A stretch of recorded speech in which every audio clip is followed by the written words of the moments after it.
爸，你就别担心了，抽屉里有我今天检查的各项指标都是正常的。你一会儿就早点回去休息，什么都不用担心。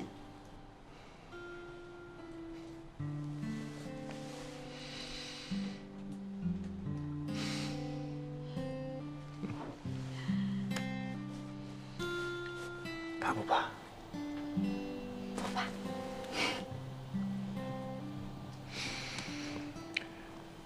爸爸，爸爸觉得在过去的日子里，没能好好照顾你，在你最需要爸的时候，爸没能在你身边。爸，你看你说的，你哪里有不陪我啊？你记不记得小学3年级夏令营的时候，那个时候我说我想你，你连夜就过来看我。还有小学升初中的时候，我没考好，离家出走了，也是你第一时间找到我的。高考的时候，你一直都陪在我的身边，所以我的人生一直都有你参与呀。爸在想啊，如果当年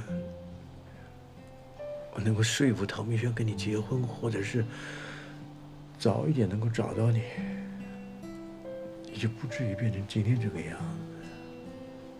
是爸爸的错，爸没尽到保护你的责任，让你受了那么多苦，爸对不起你。爸，这一切怎么会是您的错呢？因为你是我女儿啊。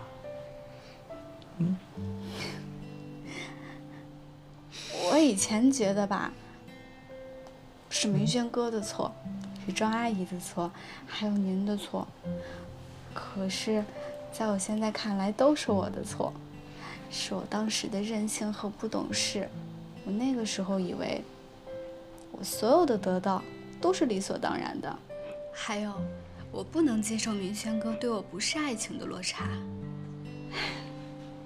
我现在看来啊，那个时候多么的幼稚和可笑。爸，如果我是明轩哥啊，我也不会选择这样的女孩的。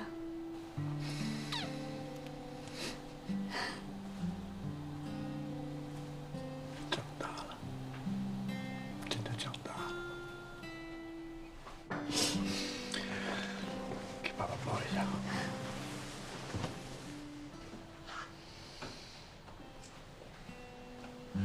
真的长大了啊！还讲了一段教科书的题目啊，爸真的很欣慰。爸，如果没有如果，爸，你听我说，万一没有如果，也没有万一，你一定会好起来的，啊！爸，你能听我说吗？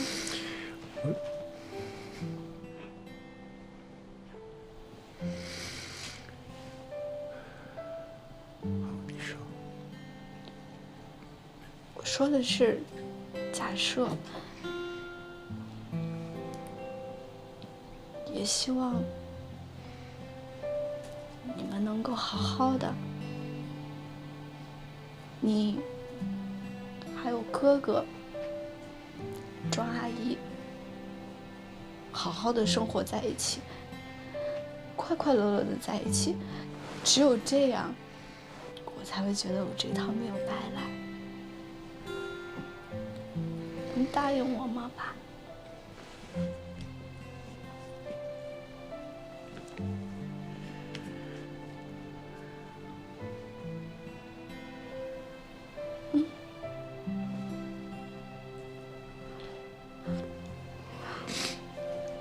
答应你，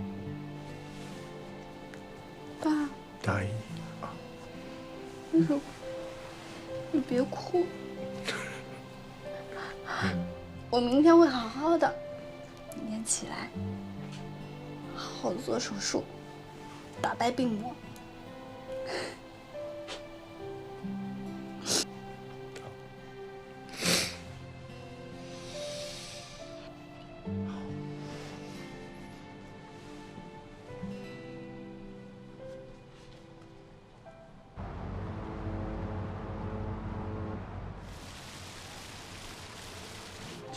别紧张啊，进去睡个觉，醒来就好了。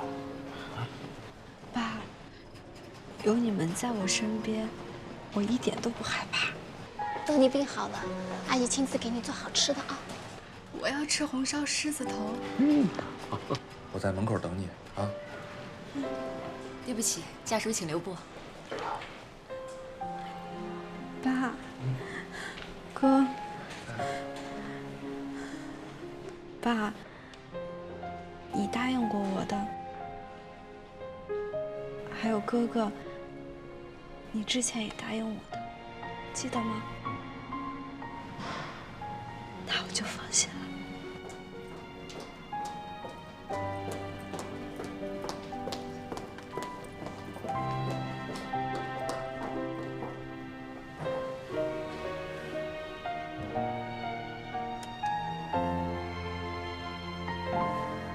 我进去了。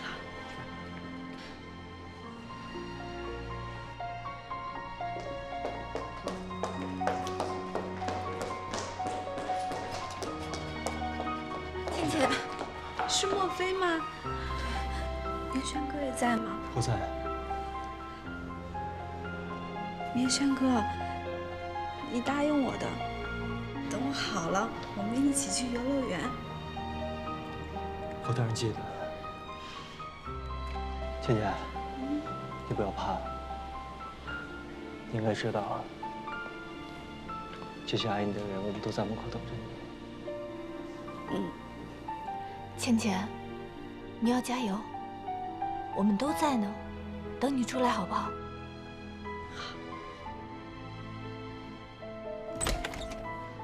患者马上要进行手术了，不能再等了。那我进去了。我们等你回来啊。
小雨，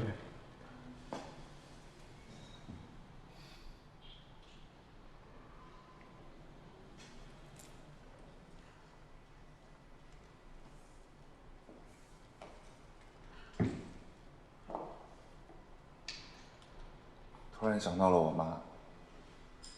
记得那个时候她在手术室的时候，我就是现在的心情。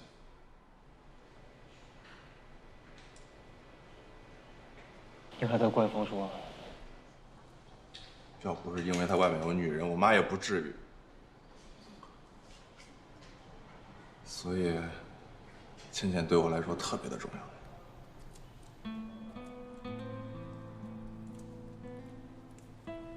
其实很多人都不了解你，你表面上嘻嘻哈哈的，但是其实你内心很孤独。你把你最真实的悲伤，只是放在你自己心里。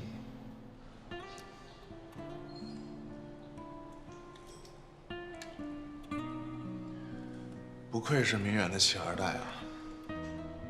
杀人诛心这一套玩得很好。但是你不得不承认，我非常了解你。没想到，你把我看得这么透。因为我们从小就是好兄弟。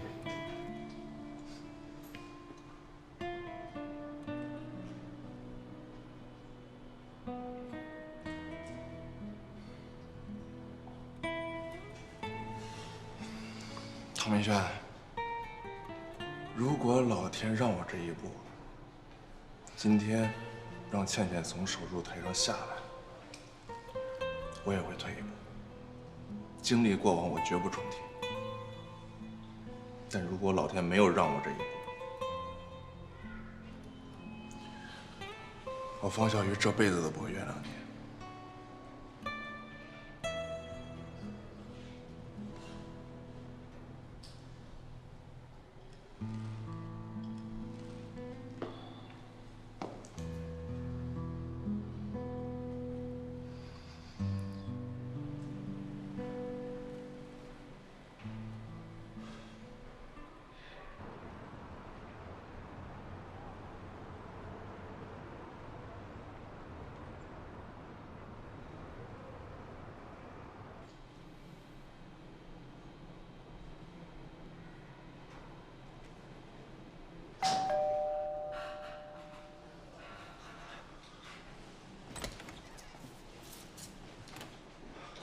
医生，手术怎么样？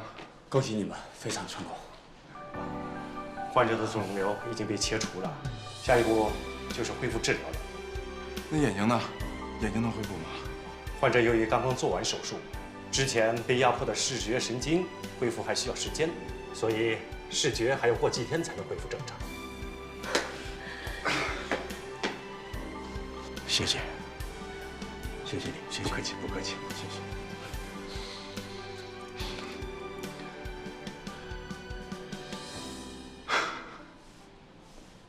说话算数啊！算数。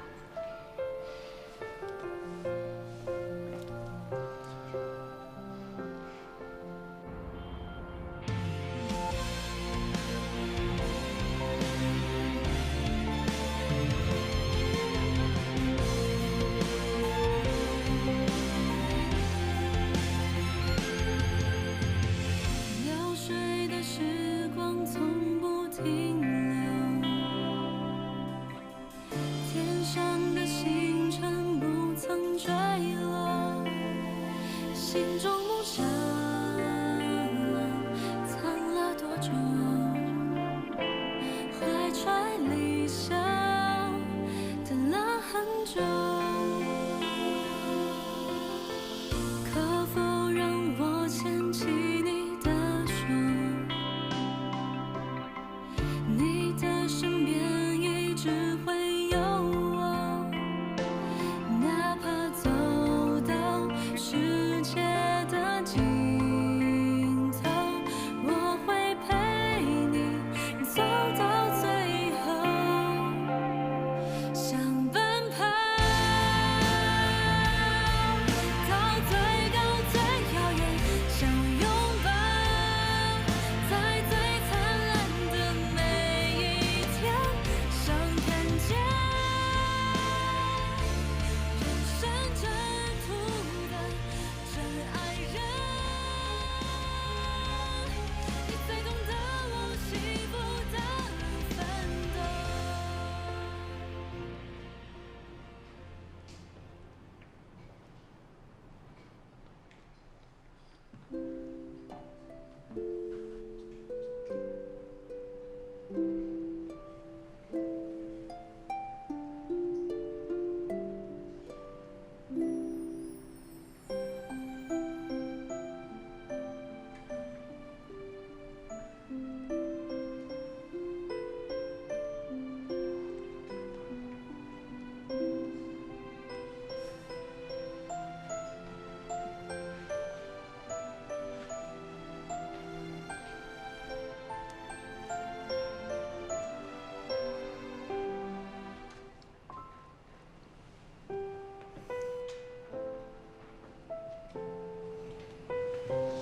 你没睡着啊？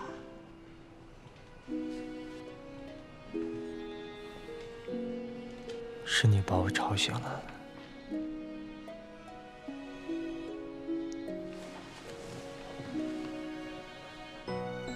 轩哥，等一下，忙着呢。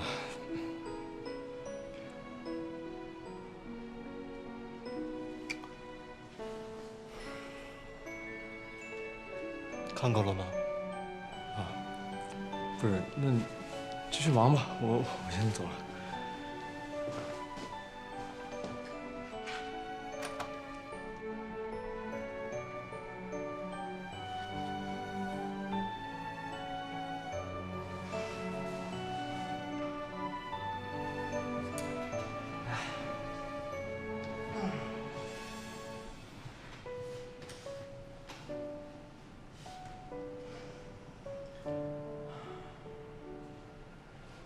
有没有觉得这样很幸福？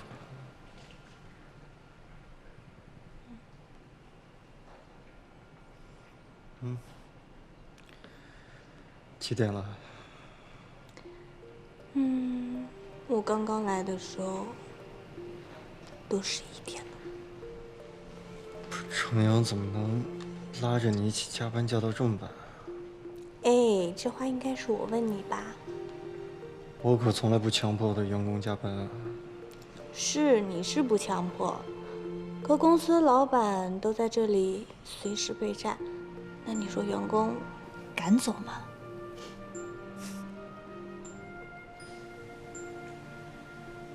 所以等忙完了这段时间啊，我也想给设计部放个大假。真的吗？我从来不轻易许诺。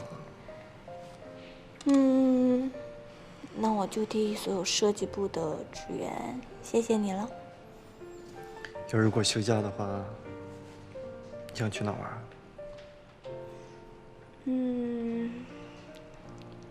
想去的地方很多，例如呢？但不和你一起。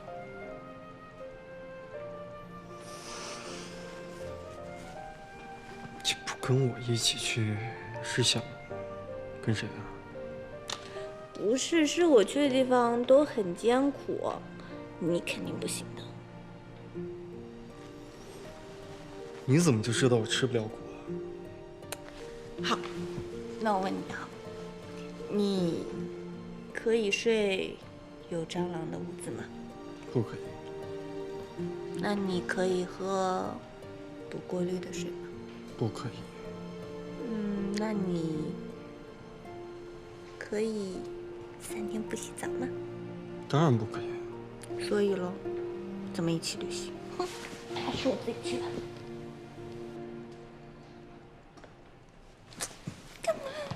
你是不是在耍我？快说。没有。快说呀，到底想去哪儿旅行？哎呀，我真的想去的地方很多，可是也是真的没有想好。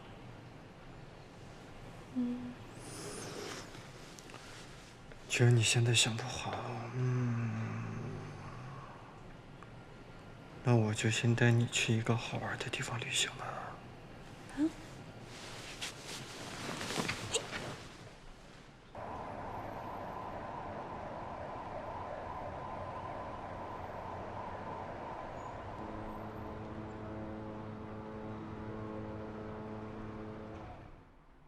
非常感谢大家对我们明远时尚这次幻彩云烟大秀的关注，那么希望大家能够喜欢。夏总监，我们这边可以拍几张照片吗？啊，可以。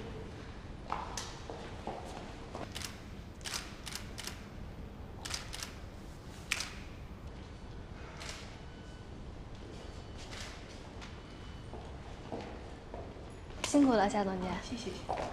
真的，今天实在是不好意思让您来这个地方接受采访，因为我们一会儿还有另一个采访，所以……没关系，可以理解。感谢您的理解，也非常感谢您今天能够接受我们的采访。我们回去一定好好写稿子。辛苦你了，夏总监，您真是太客气了。那我们就秀场见。好，到时候见。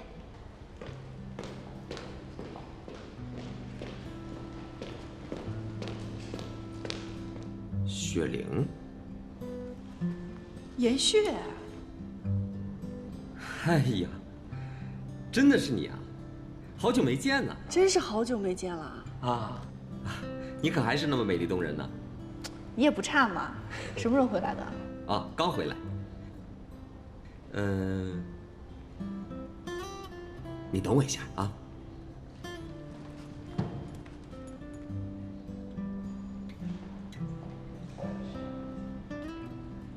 你也是来见记者的？嗯，这本来啊约了采访，这不刚刚赶了时间了吗？那你放了采访的鸽子啊？那就让鸽子自由一会儿呗。咱们俩这么久没见了，还不得坐下来好好聊聊啊？还真是啊，好久没见了，你变了哈。变了幽默了。啊？其实啊，我一直都挺幽默的，毕竟咱东北的天生自带幽默细胞，你说是吧？上学那会儿啊，对你是很紧张，就幽默不起来了。紧张什么呀？我长得有那么吓人吗？你不知道，在上学的时候，我特别喜欢你啊！啊？你真不知道啊？你不知道也不奇怪，那时候顶多算是我自己的暗恋。那你应该早点说呀。有什么不一样吗？没准儿咱们俩还有发展呢。哎呀，你要这么说，我可后悔了。哎，你结婚了吗？有对象吗？不算有吧。很好。好什么呀？哦，我说这天儿很好。今天出门的时候啊，我就说这太阳怎么这么灿烂？哦，闹了半天，今天这是要见到你啊！你不仅幽默了，还变得油嘴滑舌的啊！嗨，哪有？这次回国打算做什么呢？我是受邀来上海办个画展。真的啊？那恭喜啊！我可是很期待你的到来啊。行，到时候我去看看。我很期待你的评价。这上学的时候，你可是有名的独到，有毒的毒哦。那你还敢听？嗨，良药苦口嘛。那什么时候走呢？本来呢是画展结束吧，不过现在有点变化。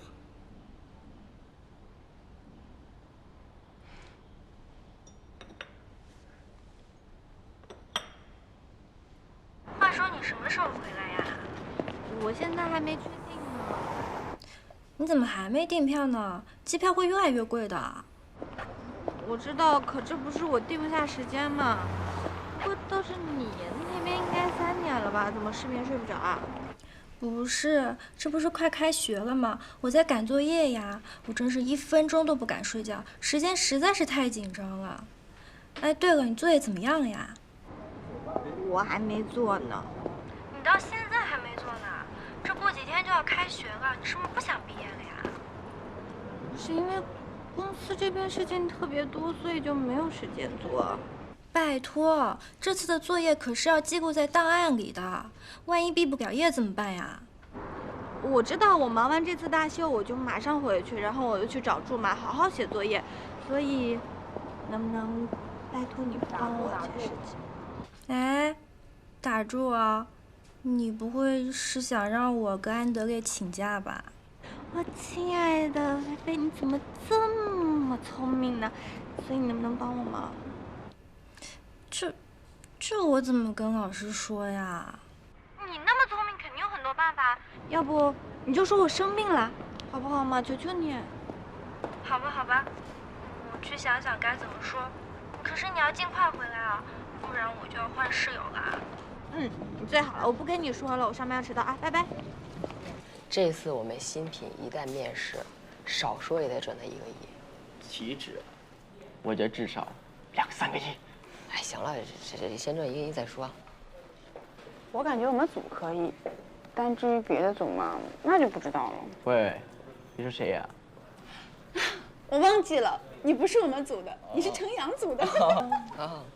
我跟你讲，余夏虽然去程阳组了，但是他的心肯定是在我们这边了，是吧？人走心未动。白小姐，今天的大秀相当的精彩，您能再向我们介绍一下相关的设计理念吗？好啊。这什么呀？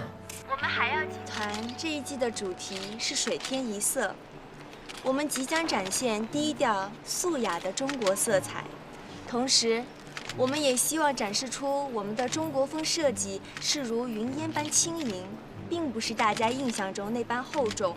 不适合出门着装的。那您对海药的未来有什么畅想呢？今天只是一个开始，我相信在未来，我们海药一定会在我白小曼的带领下做得更大、更强、更好。谢谢，谢谢白小姐。希望大家期待我们更好的作品。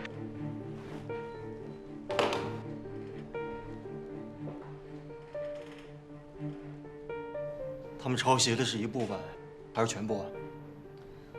刘培已经去打印了。这是我朋友在现场拍的，大家赶紧看一下。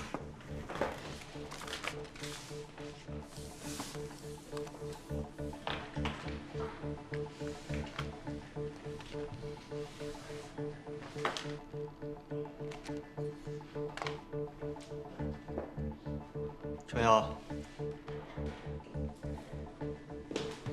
从图片看是全部。咱们准备那么长时间的大秀，现在不明不白的被抄袭了，而且还这样准确无误。咱们公司有内鬼吧？设计是从你们组流出去的，你不该说的什么吗，陈阳？我说过几遍了，我不知道怎么回事儿，我还想知道怎么回事呢。你这是什么态度啊？能接触到这些机密图片的，你们组都有谁啊？我，还有莫非。那肯定就是你或者是莫非流出去的，要不然这个视频怎么解释？问题不是我干的，那就是莫非了。现在说这个有用吗？现在最重要的是我们现在怎么解决。现在的重点就是抓住那个贼。昨儿个可以把图纸给别人，那明儿后天不知道到底是谁泄露了公司机密，我会查清楚。我会一视同仁。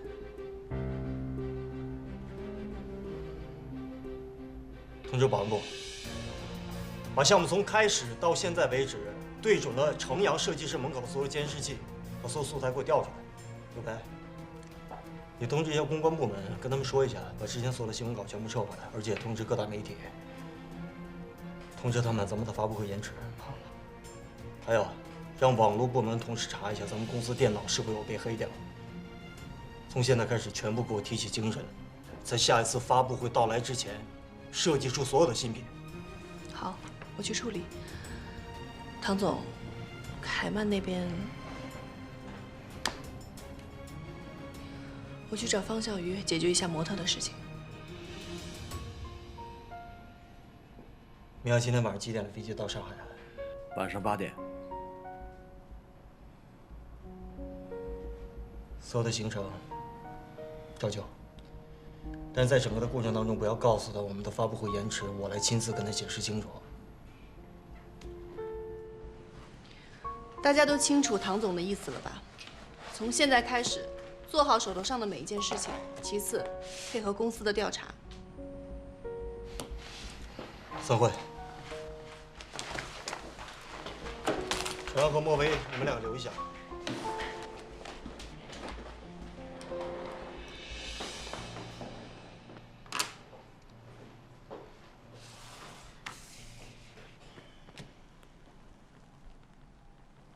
发布会被抄袭的作品，都是你们组的。是。明天是发布会，这意味着什么？公司会损失很多钱。它仅仅是钱的问题吗？除了钱还有，你们作为一个设计师，你们的作品还没有曝光就被抄袭了，就跟明天你们上战场打仗枪丢了有什么区别？唐总，我们不会把设计随便给别人看的，请你相信我们。我相信你之后呢？明天发布会可以照旧吗？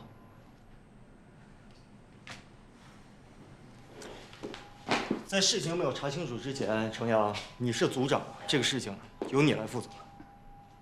唐总，我懂你的意思。不管示意图是不是从我这儿流出去的，我作为组长都有不可推卸的责任。我愿意接受公司对我做的任何处罚。明天写份书面检讨，交给夏总监。还有你，莫非。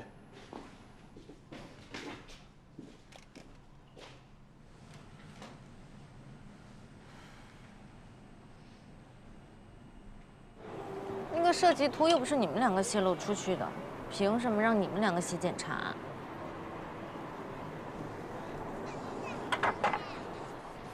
你别说小孩话，我俩不写，谁写啊？唐总写啊？你什么意思呀？我可是在帮你们。还有你对那个唐总也太好了吧？什么都拥护他，他做的什么决定都是对的。你可是他正牌女朋友，他不保护你也就算了，还拿你进猴。其实一开始我也想不明白，可是陈阳说服了我。这次丢的图呀，全部都是我们组的，而只有我和陈阳有登录权限，所以不管怎么样，我们都有不可推卸的责任。唐明轩也太小气了吧？那发布会下次再开呗。这还小气呢？你知道这次给公司损失多少钱？能有多少？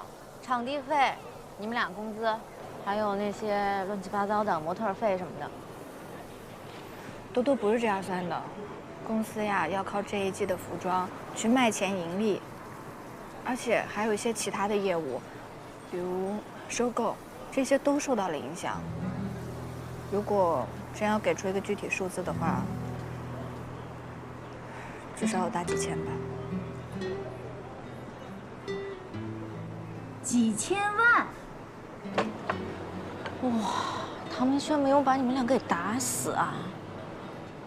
天哪！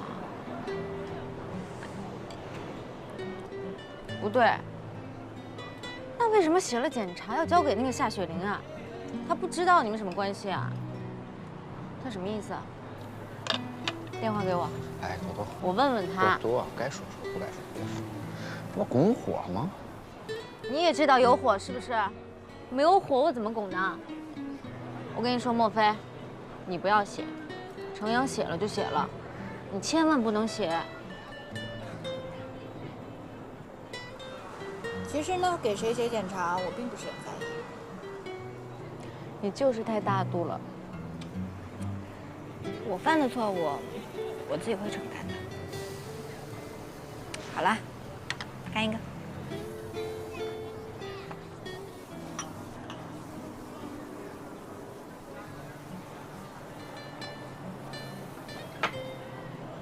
莫非，我觉得你一直这么付出，他不会领情的。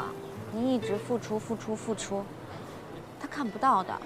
如果有一天你不付出了，他还会觉得你不对。你不要太傻了。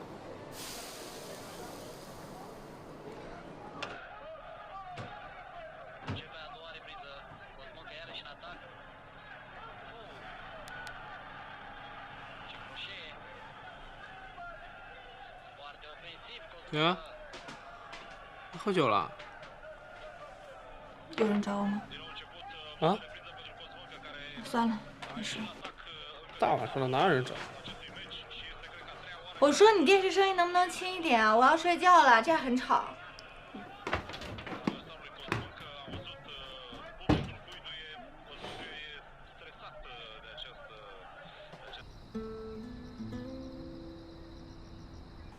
我辜负了公司对我的信任，领导对我的期望，逗号，同事对我的期望，句号。啊，我怎么一写检查我就跟个文盲似的？哎呀，报告，报告到底要怎么写吗？可以的。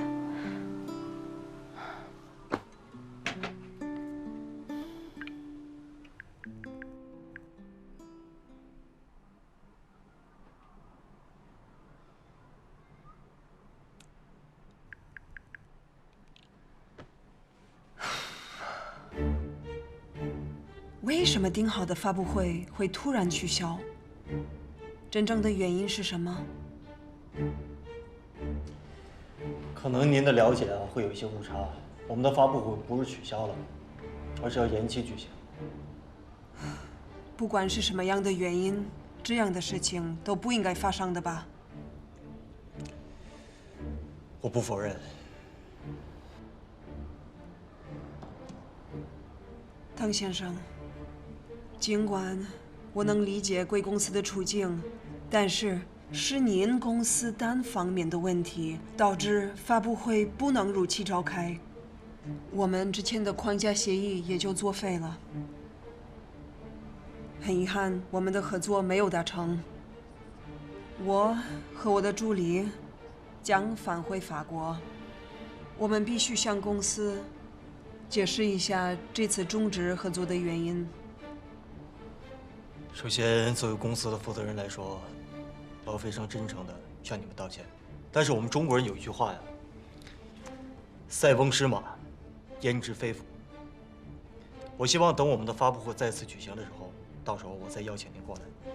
到了那个时候，我们再聊一些收购推进的事情。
你怎么来了？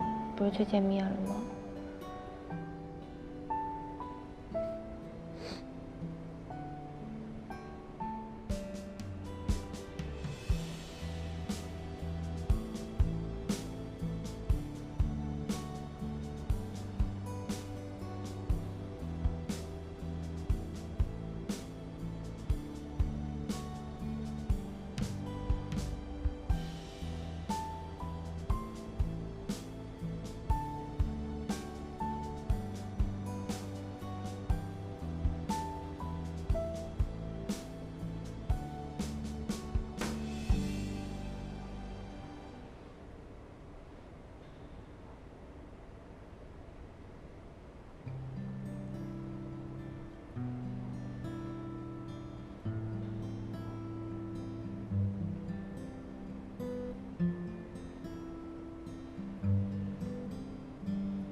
没事的。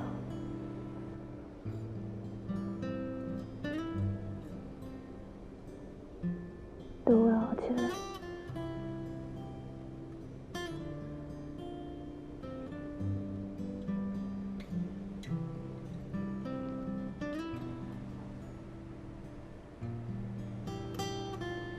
放心吧，啊。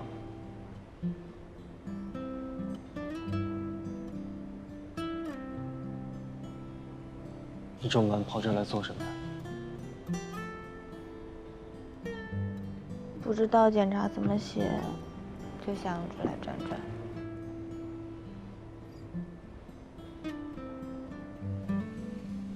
你是不是不接受后场的处理方式？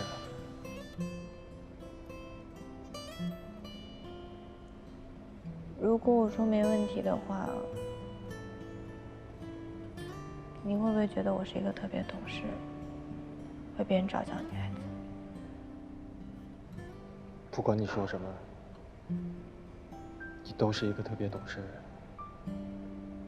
为别人着想的女孩。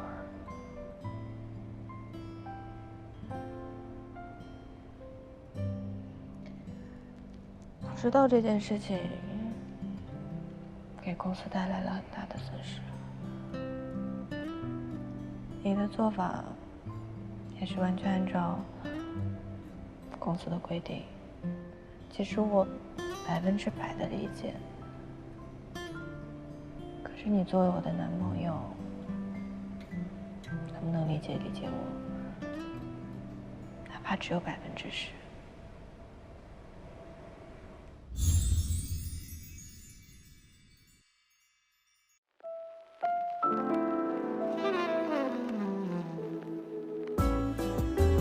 若说你是人间的四月天，小巷点亮了四面风清灵，在春的光艳中交舞捉边。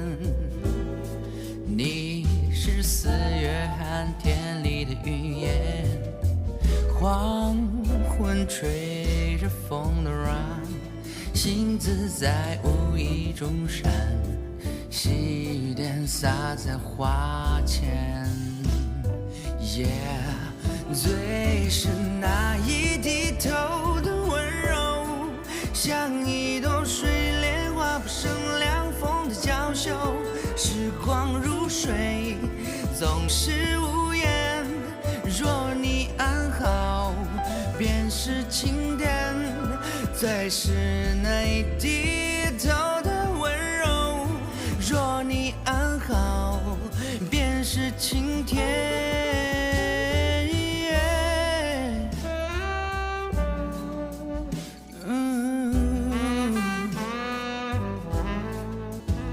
你是雪花后的那片鹅黄，你是夜夜的月圆，你是天真，水光浮动你梦中的白莲。你是一束又一束的花开，誓言在梁间呢喃。你是爱，是希望，是暖，你是人间四月天。最是那一低头的温柔，道一声珍重里有着甜蜜的忧愁。时光如水，总是无言。若你安好，便是晴天。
我知道这件事情给公司带来了很大的损失，你的做法也是完全按照公司的规定。其实我100%的理解，可是你作为我的男朋友，能不能理解我？哪怕只有10%。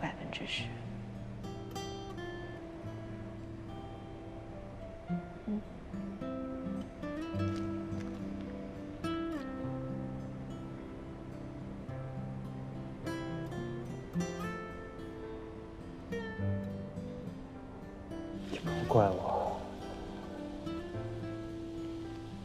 这件事情真的让公司损失的很大，我压力也很大。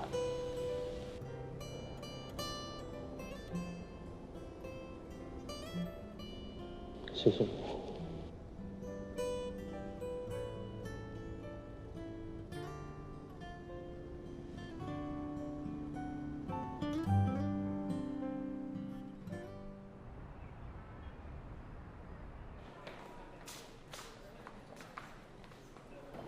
哎，稍等，证件，证件号。6530-448。好，请进。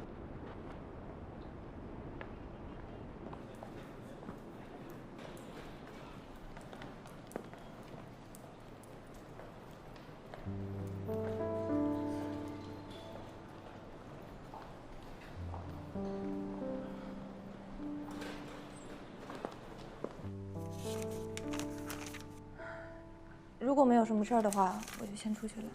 我说你可以走了吗？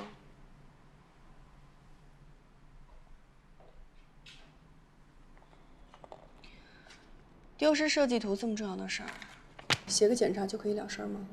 那您是觉得我是字数不够，还是态度不够诚恳？不管你写多少字儿，也没有办法弥补明远受到的损失，你懂吗？可现在事情还没有调查清楚，而且您这么说是什么意思？是想让我赔偿吗？你未免也太看得起你自己了吧？虽然你不知道损失的具体金额，但大概也有个估算吧。像你这样一个普通家庭出身的孩子，就算搭上全部身家也赔不起的。既然您知道我赔不起，那您什么意思？我的意思是，你应该好好想想，为什么流失出去的不是我们组的，而是你跟程阳组的。你更应该考虑的是，你自己是否还有能力继续留在明远工作。我说夏总监，你为什么处处针对我呢？我没有针对任何人，答案已经很明显了，只是明轩不愿意面对而已。公司的电脑系统一向都是很正常，除非是有人监守自盗，不然怎么会流失出去呢？好，既然您这样说，那我就要问问了，我为什么这样做？这样做对我又有什么好处？据我了解，海耀的白小曼跟你是大学同学，对吧？对。明轩知道这个事儿吗？知道啊。如果有人故意把设计图卖给对手公司，那应该会比老老实实留在公司做个设计来钱快，挣得更多吧？明轩真的是太容易相信人了，怎么会让一个临时助手随便的登录公司的账号呢？所以你的意思是说，是我把设计图给了白小曼，只是为了拿她那么一点点的钱，对吧？好啊，既然你这样说，那拿出证据啊！因为我也很希望这件事情可以早点水落石出。莫非，我就是好意的提醒你，你现在离开明远还来得及。如果这件事儿查出来跟你有关系，不只是你吃不了兜着走，连明轩也会颜面扫地。那夏总监，收起你的好意吧，我不需要。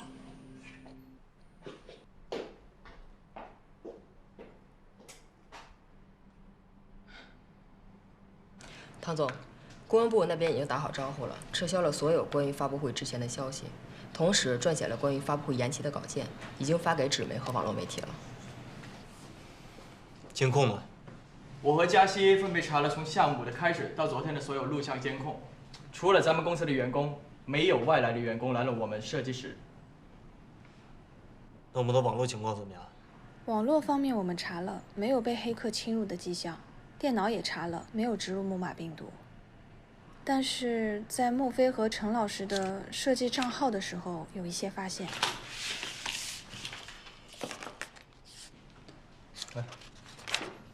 发现了什么？我们发现设计账号的这一天登录时间是在半夜2点多。半夜2点多，谁的账号啊？是陈老师的账号。怎么可能？不是我登录的。会不会是系统有什么 bug， 所以显示出来有问题？刚开始我也是这么想的，但是陈东东，你能不能把话一气说完，别跟挤牙膏似的？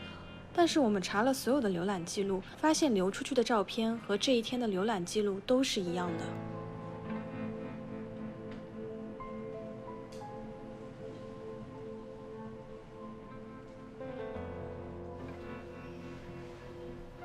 唐总，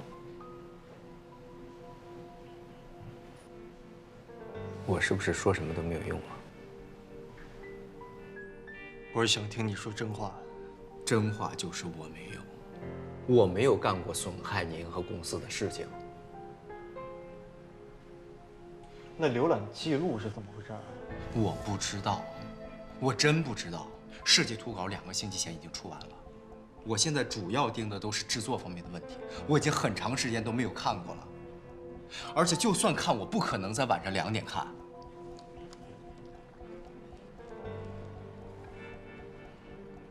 你跟我说实话，你的账号除了你以外，还有谁知道？我对所有人都保密啊，包括我女朋友。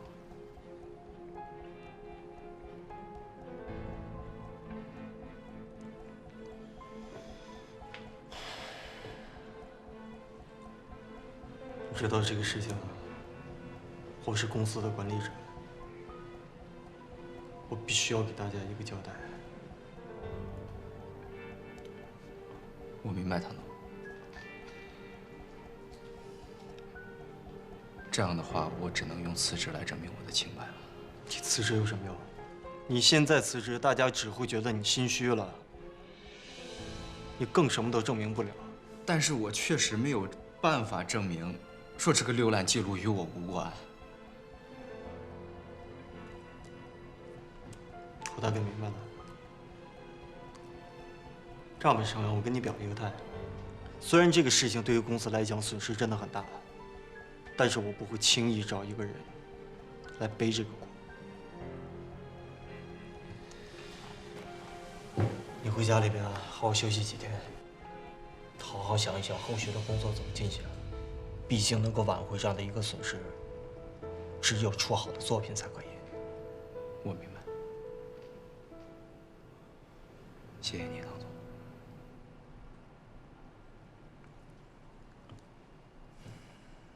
你说这都什么事儿啊？哎，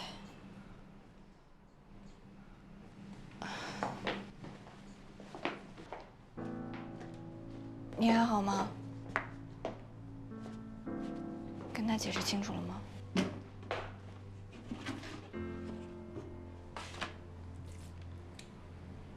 莫非你相信我吗？我不会出卖公司的。我当然相信你，肯定相信你不会做出这样的事情。不止我，大家都相信你，对吧，东东？陈老师，我也想相信不是你干的，但是公司上上下下都查了个遍。只有您的账号出了问题，就算这中间真的有什么误会，那又怎么解释连浏览的照片都跟海妖发布会上的一模一样呢？东东，我说我们一起工作这么久了，怎么连最基本的信任都没有呢？你相信陈老师？我只能说，我相信证据。没事，我就是跟你说一声，明天我不会来了。什么？他难道要开除你吗？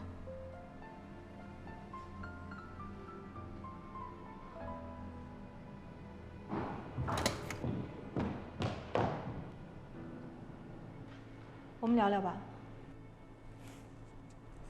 过来坐。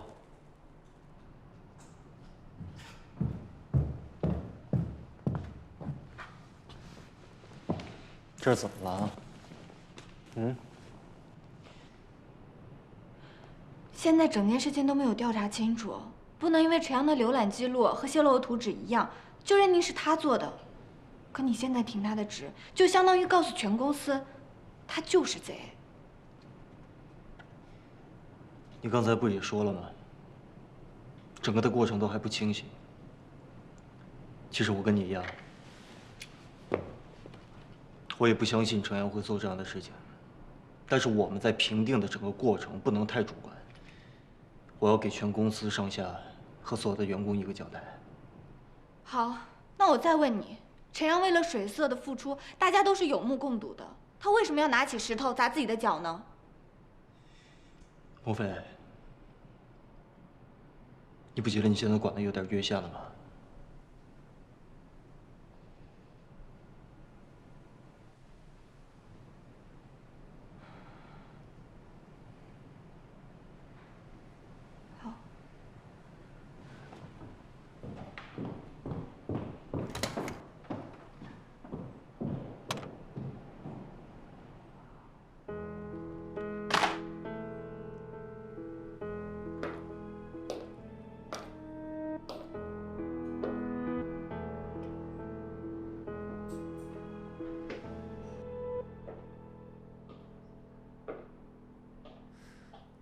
你一定会难过，你一定会想我，却一如既往的洒脱，面无表情的你对我说放手就放手。你也许很难过，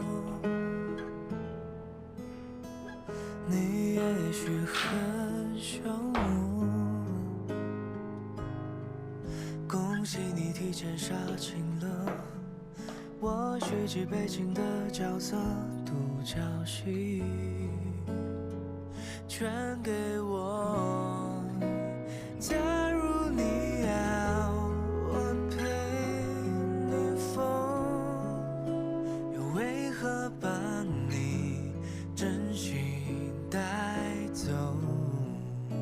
另一个宇宙让我失踪，也不再打扰你的人生。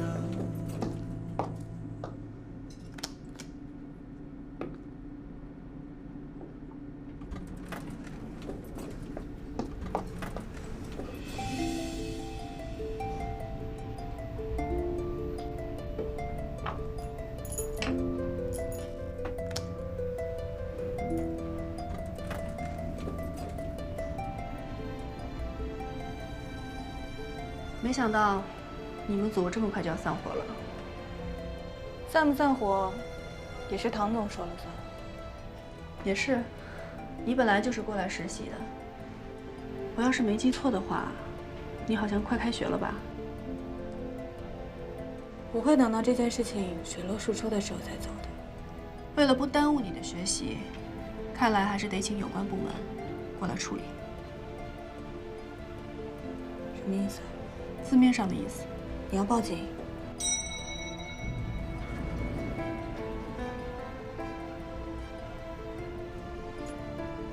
明轩有时间陪你玩，股东们没有，大家的时间都很宝贵。专业的事情还是得交给专业的人士来解决。毕竟我们公司不是法院，不是吗？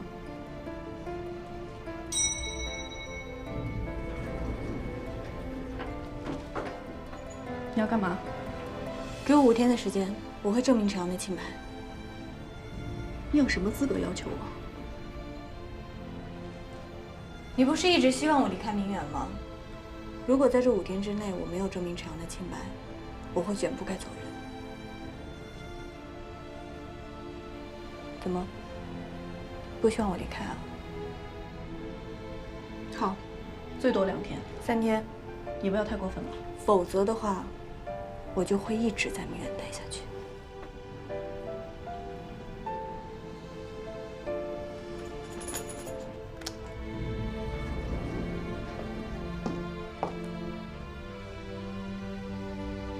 到时候我会让保安把你的东西都收拾好。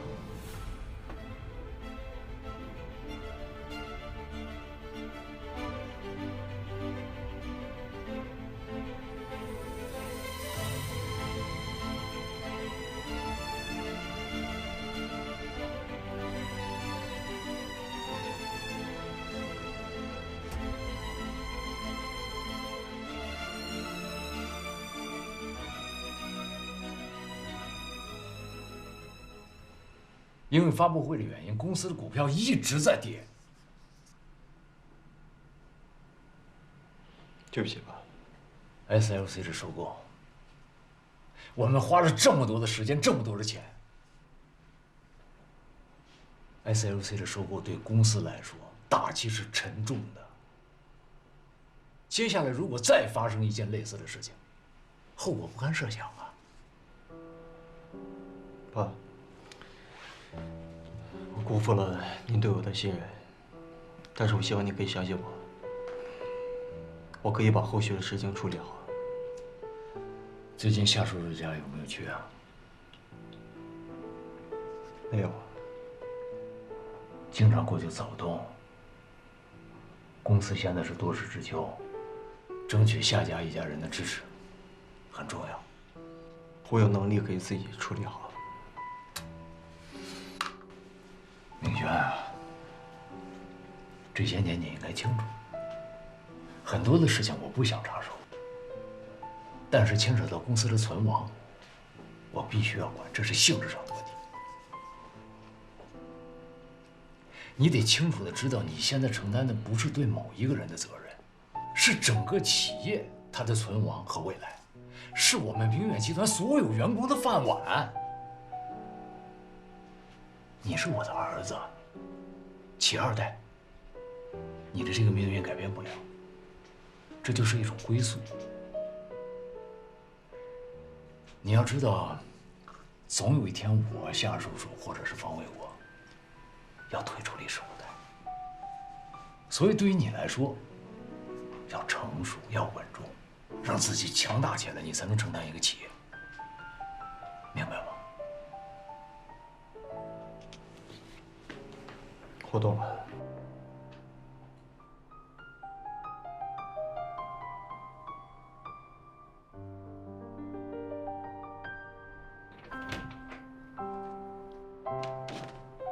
为什么偏偏是那一天？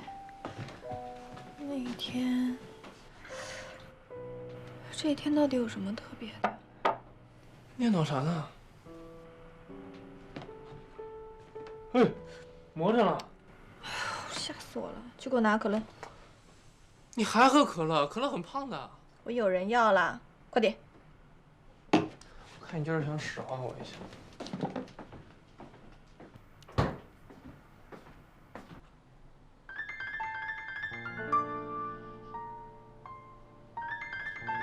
对啊，是你电话响吧？接电话呀。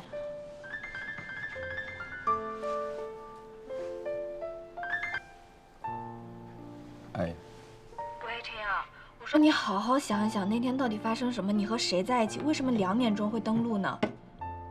你谁呀？陈阳，莫非呀？哎，你过来喝酒吧。不喝酒不跟你聊。莫非，正想给你打电话呢。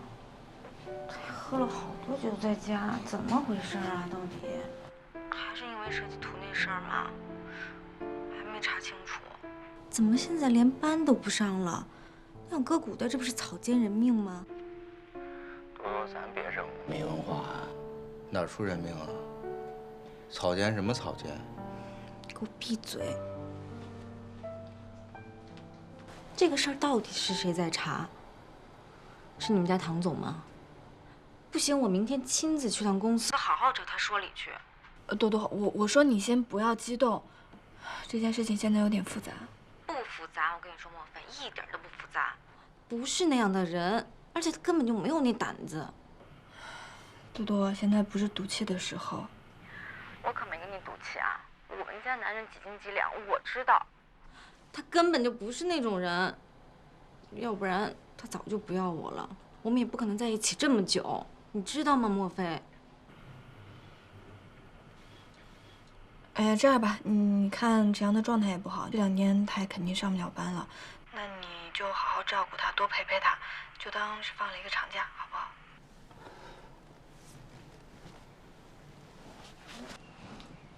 哎呀，我先不跟你说了啊，他好像又要吐了。姐，你改行当福尔摩斯了？姐夫的公司是不是出什么事儿了？你怎么知道？我怎么不知道？新装修都停了，这么大的事又不傻。外面有什么风言风语啊？那倒没有，哦，那就好。无非就是说，明远要倒闭了什么的。什么？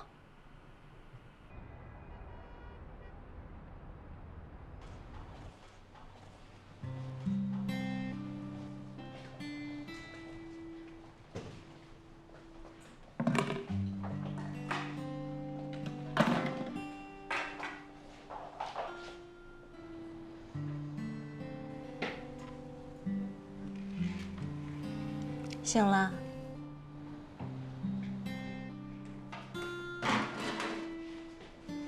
我给你熬了点粥，一会儿喝点啊。嗯。对不起啊，多多。说什么呢？不管别人怎么说你，但我只信你，我永远都站在你这边。哎，好吧，哥，哎，你等吧，等复活吧。哎呀，别呀，我还没玩够呢，再来一把，再来一把。我让你，我让你，不是，我让你。你表哥发布会都延期了，你还有心思玩？你不担心一下吗？担心什么呀？延期又不是不办了。他们说明远要倒闭了。随他们说吧。他们说一说，又不会因为他们说而倒闭。你知不知道为什么？好像是关于什么设计图。嗯，怪不得我姐最近神神秘秘的，跟个福尔摩斯一样。你叫你姐放心，把心放肚子里。让我哥超厉害的，没有他过不去的坎儿。就是，哎，这种小事他能摆平的。你让你姐也不要操心了。哇，你好歹是他妹，你多少也关心一下公司吧。我不感兴趣啊。那你对什么感兴趣啊？我，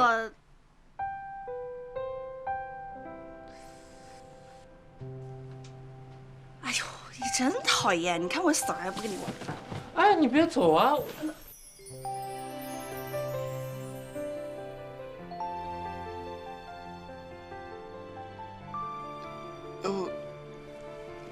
我再陪你玩2把。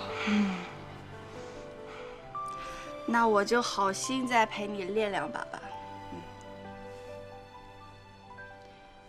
你玩不玩啊？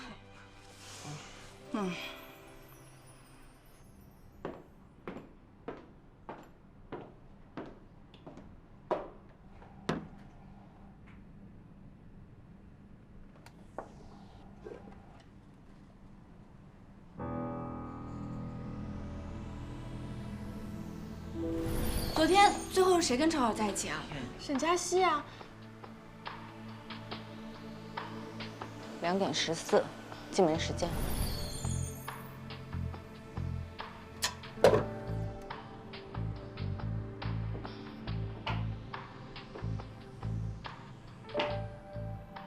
喂，多多，你们在哪？我有一个重要发现。你们记不记得我们去查监控那天，你和沈佳熙进去的时间刚好是2点14分，而设计图就是在那一天丢失的，而且和你们进去的时间刚好是吻合的。莫非你的意思是说，沈佳熙偷了设计图啊？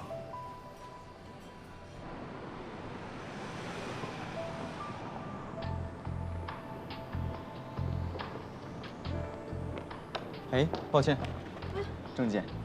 不是，我们有急事儿啊。不好意思啊，必须要有证件才能入内。帅哥，前2天还没这样呢。抱歉啊。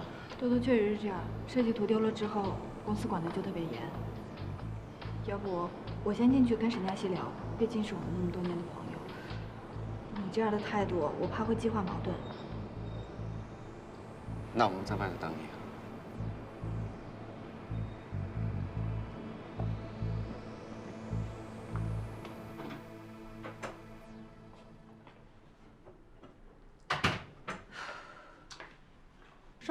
说吧，忙着呢。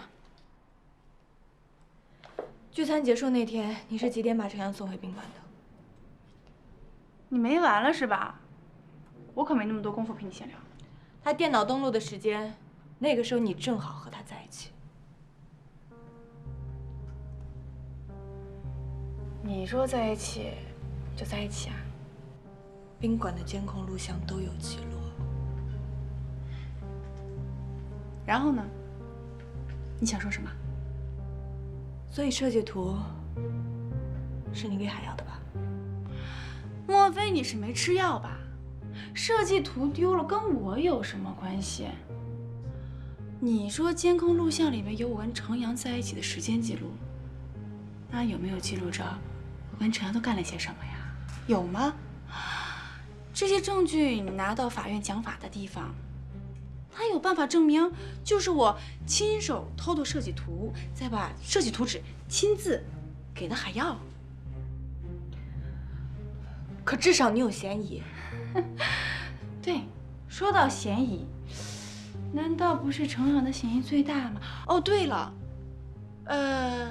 你好像也有登录的权限。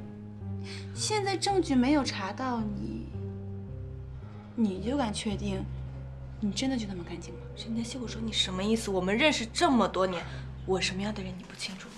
你也知道我们认识了这么多年，那当你来问我这个问题的时候，你有想过这个吗？莫非人啊，活得不要太双标了？从你傍上唐明轩之后，你敢说你没变过吗？这跟唐明轩又有什么关系？你这已经不是第一次找我茬了，你为了帮程阳摆脱罪名，就这么诬陷我呀？还是说，设计图纸被盗这事儿，你们两个人都有关系，现在着急想找一个人背黑锅？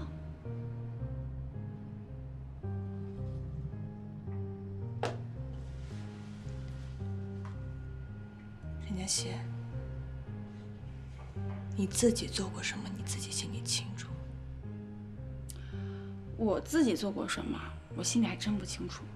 但是我清楚的事情是，如果你再来纠缠我，我就报警。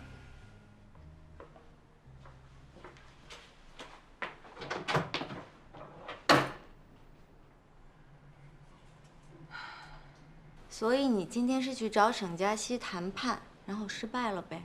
对，该说的我都说了，可什么都没有。你没跟他说咱们有那个宾馆的监控视频为证据吗？我说了，可他就是不承认。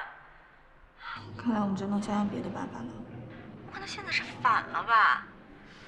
他就是欺软怕硬，我跟你说，莫非他是不是忘了上次我打他那一巴掌多疼了？多多，我说你冷静啊，冲动是魔鬼。不行，这次必须得听我的。哎，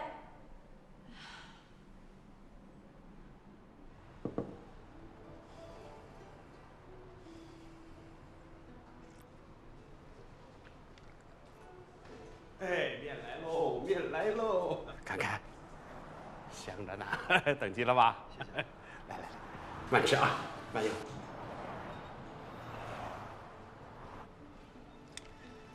怎么还在生我的气啊？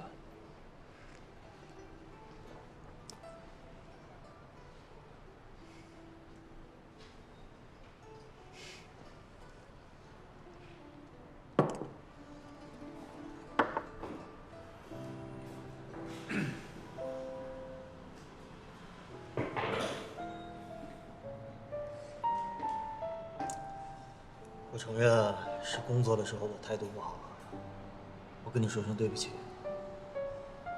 但是本来工作就是工作，生活是生活，你不能生活当中也生我的气啊。现在不是工作的问题，是我们两个思想上本来就有冲突。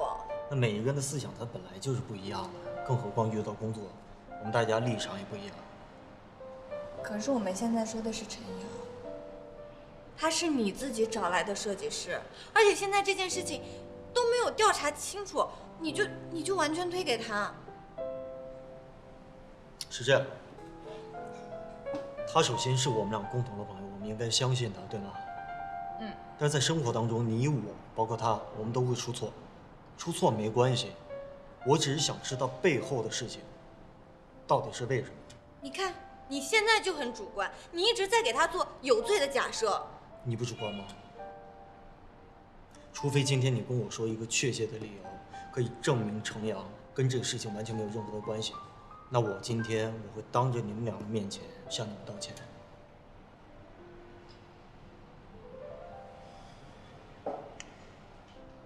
我们大家都相信程阳不可能拿着设计图稿去到海瑶公司把这些东西送给他们，但事实既定发生的是，这一切东西的流出就是从他的渠道出去的呀，这点我们不可否认吧？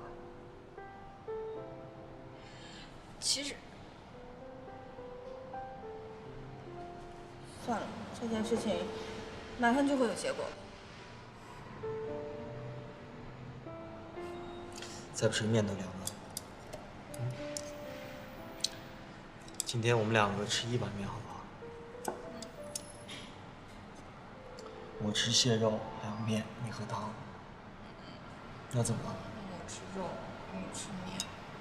谁喝汤？你喝汤。快吃吧。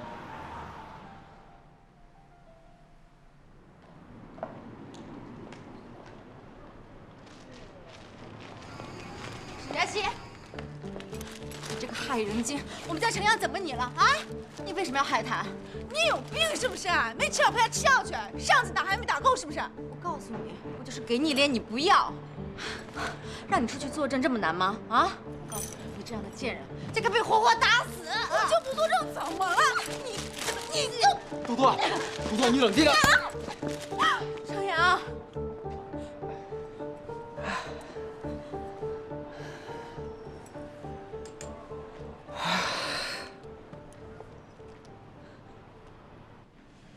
今天的事情实在是太恶劣了。我们公司因为新闻发布会的事情，已经有很多的负面新闻，还闹出这样的事儿。就是，之前莫非就一直找我麻烦。我看程阳的女朋友也不是那么不讲理的人，一定是有人在背后挑唆的。沈佳熙，你给我闭嘴啊！你什么意思呀？还想打我呀？你在这演什么宫心计呢？信不信我再打你一次？你是刀打顺手了是吧？多多，哎，你们吵够了吗？到你们家呢。汤总，夏总，我替多多跟你们道歉。我知道今天的事儿给公司造成了很坏的影响，对不起。我们还是说说怎么处理这件事情吧。程阳，本来偷图这件事情你的嫌疑是最大，你现在处于停职的状态，你不但没有在家好好反思，还带着你的女朋友来我们组找沈佳熙的麻烦，甚至在公司门口大打出手。所以我认为，很有必要把你们送到公安机关，把事情都调查清楚。另外，我们还要发律师函，追究其带来的所有责任。不是，你什么意思呀？可以。夏总，距离我们的约定还有1天吧。什么意思啊？我和夏总监做了一个约定，3天之内找到幕后推手，否则我就会离职。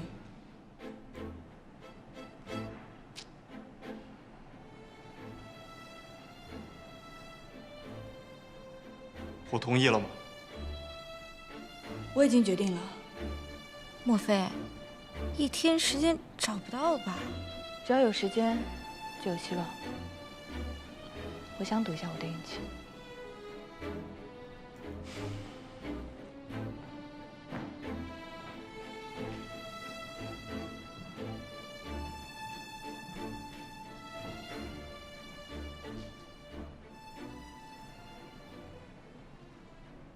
哎，要我说啊，这个人生很多时候是需要运气的。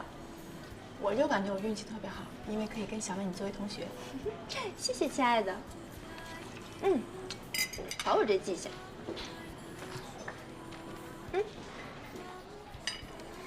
这个啊，可是梵克雅宝的最新款手链，可好看了。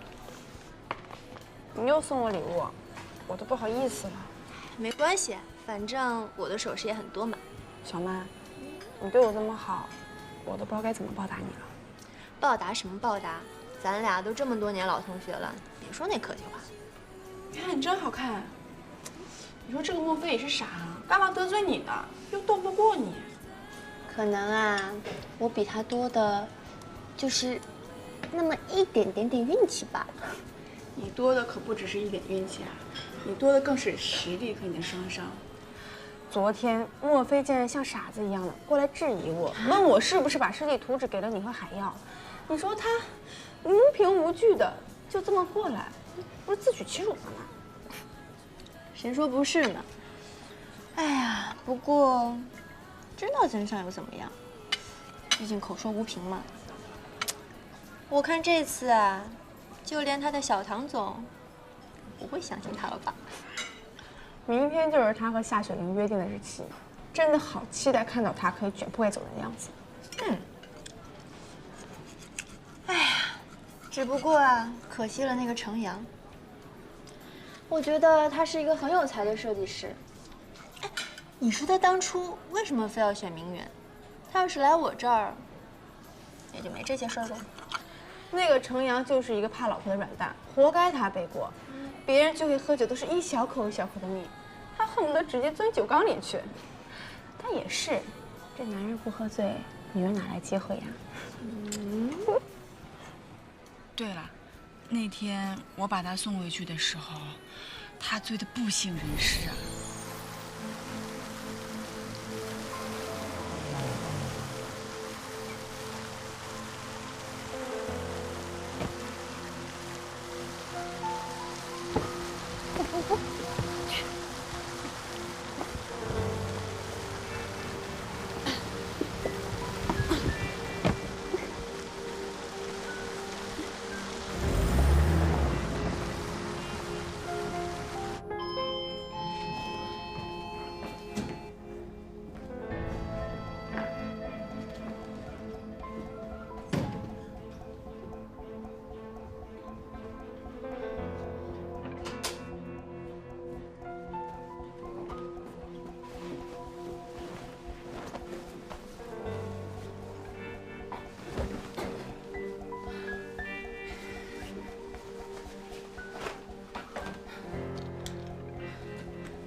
程老师，豆豆，你别碰我。程老师，程老师，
若说你是人间的四月天，小巷点亮了四面风清灵，在春的光艳中交舞捉边。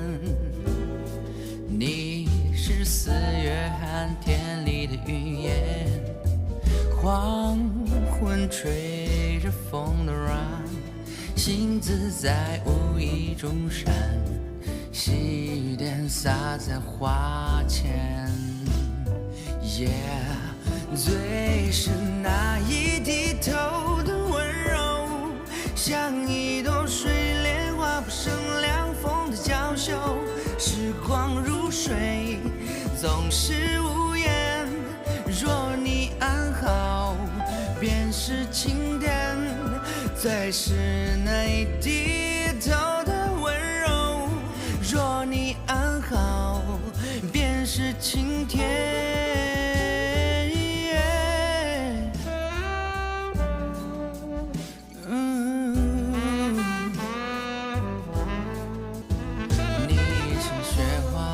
的那片鹅黄，你是夜夜的月圆，你是天真，水光浮动你梦中的白莲。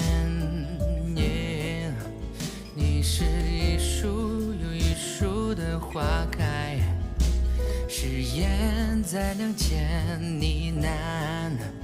你是爱，是希望，是暖，你是人间四月天，最是那一低头的温柔，道一声珍重里有着甜蜜的忧愁。时光如水，总是无言。若你安好，便是晴天。